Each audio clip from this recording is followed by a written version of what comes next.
అందరికీ నమస్తే అండి. మనుషులు ఎంత దారుణంగా తయారయ్యారంటే, ఈ మధ్య కాలంలోని అక్రమ సంపాదనకు బాగా అలవాటు పడ్డారండి. అది ఏ విషయంలో అయినా సరే. రీసెంట్‌గా మరొక స్కామ్ మాట. సేవ్ లిటిల్ కృష్ణ అనే పేరుతో ఈ నవీన్ రామ్ సింగ్ అనే వ్యక్తి ఫండ్ కలెక్ట్ చేస్తూ దాదాపు ఒక 70,00,000 వరకు తినేసాడన్న ఆరోపణలు వస్తున్నాయి. దానికి సంబంధించిన ఆడియోలు, వీడియోలు అన్నీ బయటకు వస్తున్నాయి. డబ్బులు తీసుకోవడం ఇవన్నీ బయటకు వస్తున్నాయి. అయితే నేను ఈ వీడియో చేయడానికి కారణం ఏంటంటే, వాడు వాళ్ళ ఫాదర్‌తో మాట్లాడుతూ ఈ సేవ్ లిటిల్ కృష్ణ పిల్లోడు ఎవరైతే ఉన్నారో వాళ్ళ ఫాదర్‌తో మాట్లాడుతూ ఆహ్, ఒక మాట అన్నాడు. నా పైన విషప్రచారం ఎవరు చేపిస్తున్నారో తెలుసా అని చెప్తూ ప్రభుత్వం చేపిస్తుందని చెప్పేసని మాట్లాడాడు. అంటే ప్రతి ఎదవకి ఇది ఒక అలవాటయిపోయింది. ఫండ్స్ కలెక్ట్ చేయడం తప్పనట్లా. ఆ పిల్లలకి సహాయం చేయడం కూడా తప్పనట్లా. కానీ మీరు చేసిన దిక్కుమాలిన పనుల వల్ల మీరు అడ్డంగా దొరికేసి ఇక్కడ ప్రభుత్వం ఏదో నా మీద కక్ష కట్టేసింది. మీరు ఎలా చేసేస్తారా అని చెప్పేసి అంటున్నారు. నాకు ఫోన్ వచ్చింది. ఎవరు ఫోన్ చేశారు నీకు? నువ్వేదో అనుకుంటున్నావేమో ఆషామాషిగా ఎవరు ఏమీ చేయలే పెద్దగా పట్టించుకోలేమని చెప్పి అనుకుంటున్నావేమో. నువ్వు ఇలాంటి పెద్ద పెద్ద ముద్ర మాటలు మాట్లాడావంటే గొప్ప చెక్కించేస్తారు గుర్తుపెట్టుకో బాగా. ఈ నవీన్ రామ్ సింగ్ అనే వ్యక్తికి చెప్తున్నావు. మిమ్మల్ని ఎవరు చేయమన్నాడు? మీరు చేసారు. పోనీ చేసేది ఏదైనా సరే నీట్‌గా చేయొచ్చు కదా! అందులో మళ్ళీ నువ్వు డబ్బులు తినేటివేంటి? దాన్ని మళ్ళీ ప్రభుత్వానికి అంటగట్టడం ఏంటి? ఇదంతా ప్రభుత్వం చేపిస్తుందని చెప్పేసని మాట్లాడడం ఏంటి?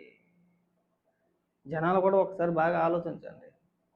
ఒకవేళ మనం ఎవరికైనా ఇలాంటి సమస్యలున్న పిల్లలకి ఏదైనా సహాయం చేయాలనుకుంటే నేరుగా తల్లిదండ్రులకి ఇవ్వండి. లేదంటే తల్లిదండ్రుల అకౌంట్‌లోకి కొట్టండి కానీ మధ్యలో ఇలాంటి బ్రోకర్ గాళ్ళకి కొట్టకండి.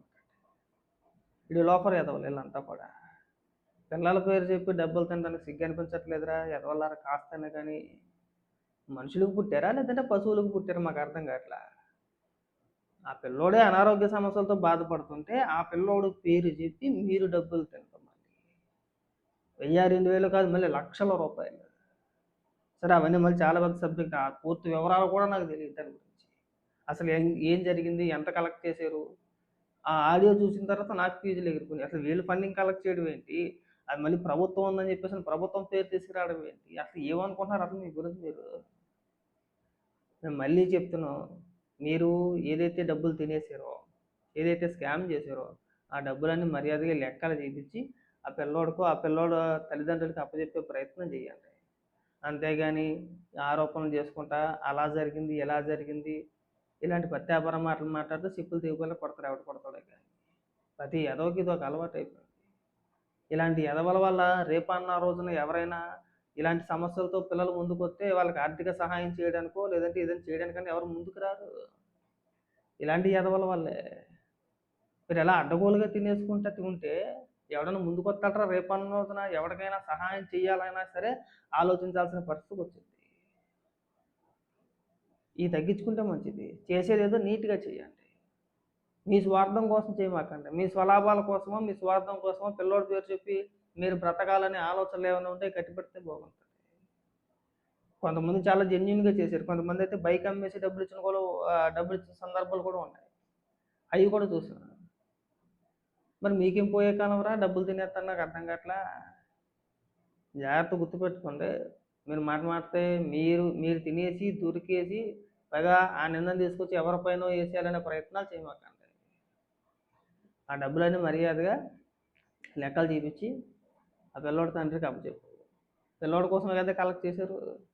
మరి పిల్లోడి కోసం కలెక్ట్ చేసిన డబ్బులు మీరెలా తింటారు అసలు? బాగా గుర్తుపెట్టుకోండి. ప్రభుత్వాలను మెన్షన్ చేసేటప్పుడు, ప్రభుత్వాన్ని ఇరికించే ప్రయత్నాలు చేసేటప్పుడు చాలా ఇష్యూ ఫేస్ చేయాలి మీరంతా కూడా. చాలా దూరం తీసుకెళ్తారు వాటిని. అంత సింపుల్‌గా వదిలేయరు. మీరేదో అనుకుంటున్నారేమో, ఏదో అనేత్తే అయిపోద్దిలే అని అనుకుంటున్నారేమో, అంత సినిమా లేదు. చెక్కి వదిలిపెడతాను అని డ్రామాలు ఆడితే కనుక గుర్తుపెట్టుకో బాగా.